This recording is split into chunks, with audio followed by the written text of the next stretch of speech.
Hi guys, welcome back to the channel. Today we're going to be working on the concrete. Okay, so these are the supplies that we're going to need to apply the primer and the paint. You're going to need rollers, 9-inch rollers, 9 with a half nap.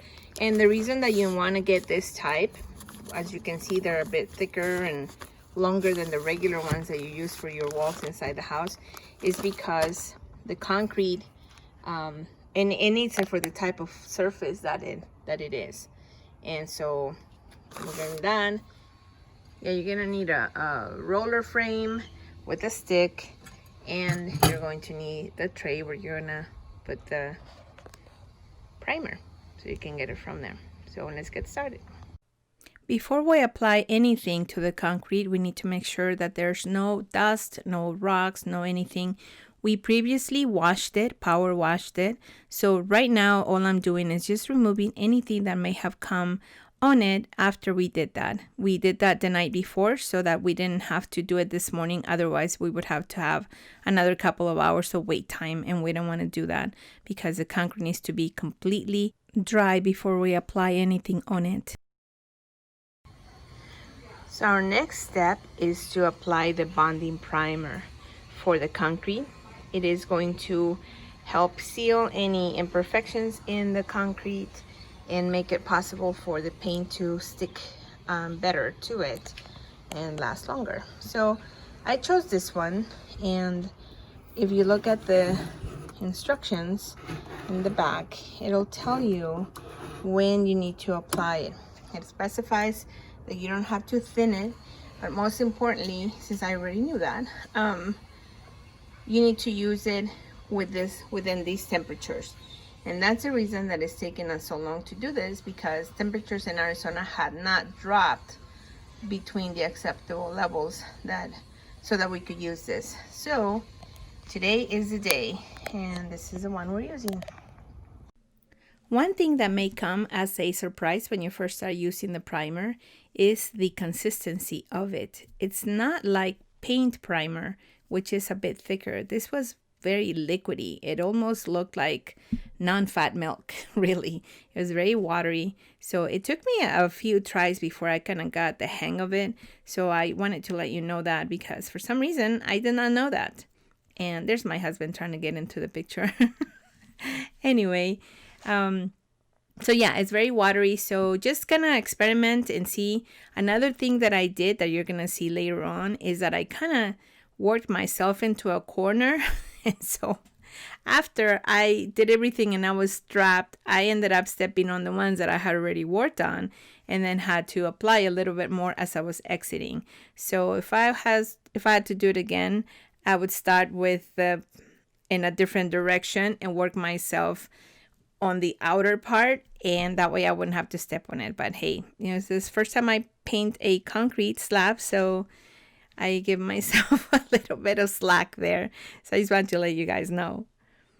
So also the way that the slab was created whenever this happened, it has a big deep division between the four squares that you see. So I'm letting some of that primer just go in there. It doesn't matter to me if it's a little bit more than the one on the surface, just because I want to make sure that it gets absorbed. And I try to give it a couple of extra coats in the parts where it seemed a bit porous or more porous than the rest of it. This slab used to have a shed on top of it, so some of the areas kind of wore out differently.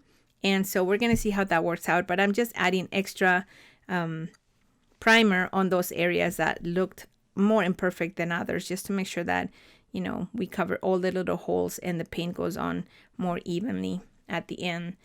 And then we're going to go ahead and apply the paint. At the beginning, I briefly said that we needed to use the primer so that the paint goes on evenly. And that's because the primer helps prevent any peeling from the top coats, because it increases the adhesion between the paints and the stains to the concrete, and also promotes a uniform top coat finish.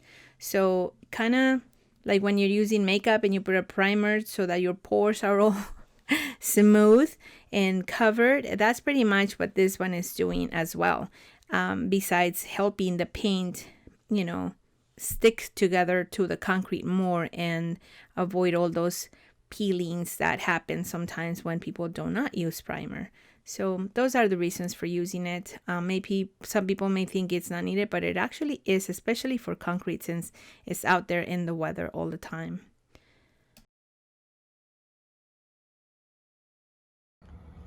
Now that that step has been completed and we're just waiting for the primer to dry, I'll show you the paint that I found. So this one is specifically for porches and patios. You do not need to put a coat over it to protect it or anything, unless you want to, but these are pretty much designed to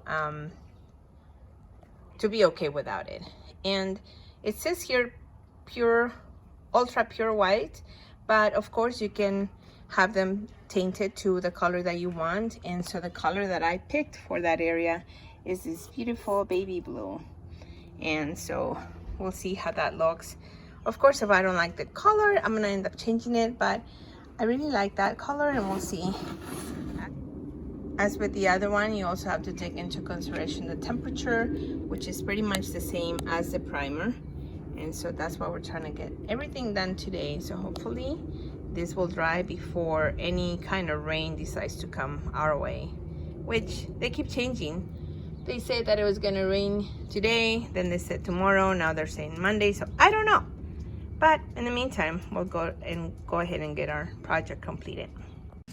We went ahead and painted the edges and the borders first, ahead of time, before painting the rest of the slab.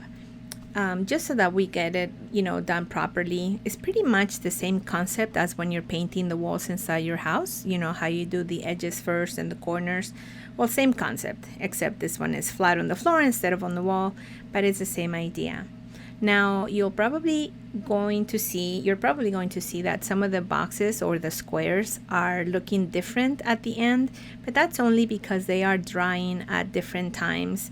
But once everything is dry, it should all look uniform and perfect. So there it is. It is quite a workout, just so you know. And it did help a lot that we did the edges first, like I showed you in the video, because that way we can just more freely use the roller without having to worry about touching the boxes or going over to the dirt side over here on these edges. Some of these edges are not perfect, as you can see, but I only got them to the point where they're gonna be seen, because this, we're gonna be putting rock over here again, and so that's gonna be up over there, up to the level. So we didn't really need to paint all the way down. So that's it. We just wait for it to dry so we can go to the final part of this project regarding the concrete slab.